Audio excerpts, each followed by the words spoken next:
وحشی ابن حرب رضی اللہ تعالیٰ عنہ فرماتے ہیں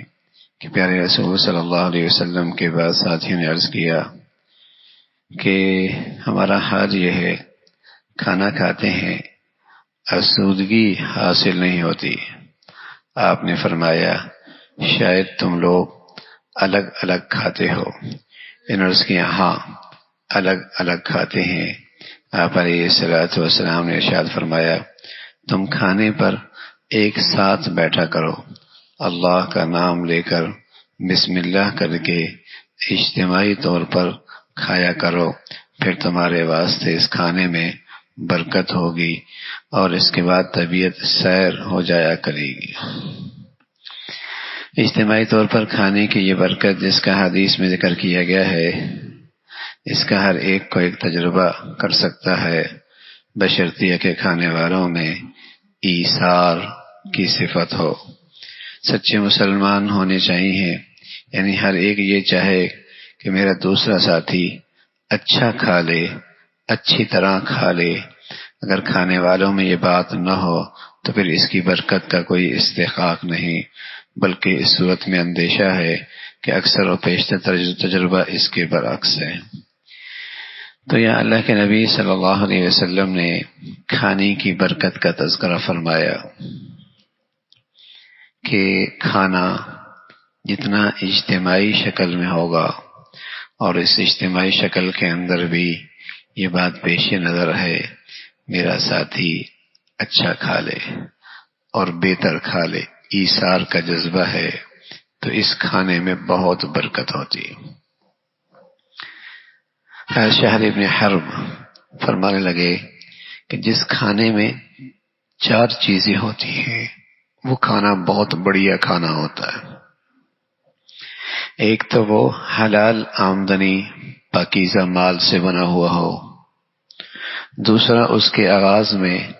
اللہ کا نام لیا جائے، تیسرا اس پہ کھانے والے لوگ زیادہ ہوں، اور چوتھا یہ ہے کھانے کے بعد اللہ کا شکر ادا کیا جائے۔ الحمدللہ الذی اطعمنا وسقانا وجعلنا من المسلمین، جو شکر ہے، جو کھانے کی دعا ہے۔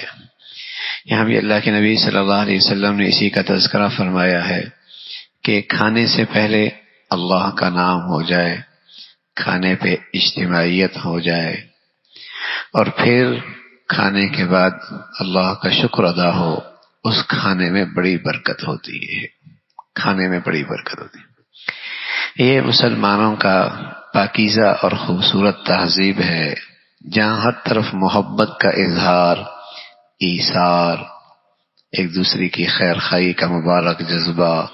موجود ہوتا ہے، وہاں اللہ کی خاص رحمت ہوتی ہے۔ جابر فرماتے ہیں کہ پیارے رسول صلی اللہ علیہ وسلم سے میں نے سنا، آپ فرماتے تھے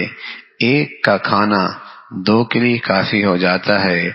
اور 2 کا کھانا 4 کے لیے، اسی طرح 4 کا کھانا 8 کے لیے بھی کافی ہو جاتا ہے۔ جب اللہ رب العزت برکت دے دیں تو تھوڑے کھانے پہ لوگ زیادہ ہیں اور ہر ایک میں ایثار کا جذبہ ہے، اللہ سب کو سیر کر دیتے ہیں،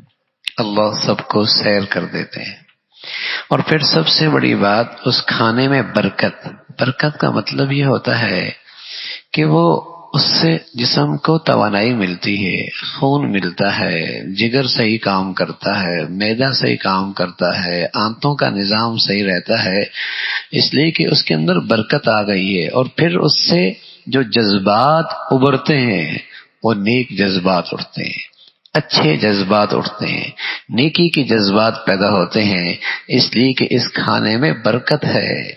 اس میں نیکی کے جذبات اٹھتے ہیں، اچھے جذبات اٹھتے ہیں، نیکی کرنے کی طرف طبیعت چاہتی ہے، یہ کھانے میں برکت ہے۔ بظاہر یہ بہت معمولی باتیں ہیں، لیکن اس کے اثرات بہت بڑھیا ہے، بہت بڑھیا۔ تو رسول اللہ صلی اللہ علیہ وسلم نے بتایا اس طریقے سے کھانے میں برکت ظاہری طور پر بھی ہوتی ہے کہ اس کا مقصد یہی ہے کہ لوگ اجتماعی طور پر ایک ساتھ کھایا کریں، اس برکت سے فائدہ اٹھائیں، لیکن شرط وہی ہے کہ ہر ایک کے دل کے اندر جذبہ ہو، ایثار کا، دوسرے کو اچھا کھلانے کا، دوسرے کے لیے آسانی پیدا کرنے کا.